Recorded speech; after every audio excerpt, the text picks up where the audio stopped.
তো আসসালামু আলাইকুম গাইজ, আজকে আমি আপনাদেরকে আমাদের বাসার কিছু জিনিসপত্র দেখাবো। আপনারা দেখতে দেখুন। প্রথমেই আমি আমার বিড়াল দিয়ে শুরু করছি। ধরেন, এই যে আমার এই কালো বিড়ালটি কালকের রাত্রে 3টি বাচ্চা দিয়েছে। আপনাদের এই 3টি বাচ্চাই আমরা দেখাবো। এই যে এই 3টি বাচ্চা এই 3টি বাচ্চা মাশাআল্লাহ খুব সুন্দর হয়েছে, এগুলো দেখতেও খুব ভালো। এরপরে আমাদের বাসায় রয়েছে আরও অনেক কিছু, ধরেন আপনাদেরকে দেখাচ্ছি। ওর মা কোথায় গেল, হঠাৎ করে ওর মা চলে গেছে।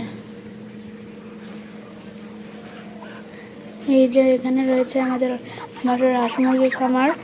এই খামারে রয়েছে কিছু রাজহাঁস। এরপরে এই যে সাদা হাঁসটি দেখতে পাচ্ছেন ক্যাম্বেলের, এটির সাথী ছিল, ওটিকে দিয়ে দেওয়া হয়েছে, এর জন্য ও খুব কষ্ট রয়েছে, ও সব সময় কান্না করে। এরপর আমাদের বাসায় রয়েছে ফুল গাছ। এইসব ফুল গাছে ফুল না থাকলেও ওই যে আমাদের হলুদ জবায় ফুল রয়েছে। এরপরে আমাদের বাসায় আরও রয়েছে কাঠগোলাপ গাছ। এই কাঠগোলাপ গাছটিতেও সুন্দর ফুল হয়েছে, এই যে আপনারা দেখতে পাচ্ছেন কত সুন্দর ফুল। এরপরে রয়েছে বেলি।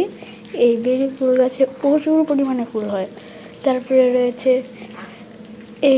এই ফুল গাছটির নাম আমি ভালো করে জানি না, কিন্তু এটি খুব সুন্দর ফুল হয়। এরপরে রয়েছে রক্তজবার ফুলগুলো খুব সুন্দর, এগুলো দেখতে আমার খুব ভালো লাগে, এর জন্যই আমাদের বাসায় এত বেশি ফুল গাছ লাগানো হয়েছে। তারপরে কাঠগোলাপ, এই গাছটি একটু বড়। তারপরে এই যে এটার নাম আমি ভালো করে জানি না, কিন্তু আমাদের বাসায় আরও অনেক ফুল গাছ রয়েছে। এইসব ফুল গাছগুলো অনেক সুন্দর।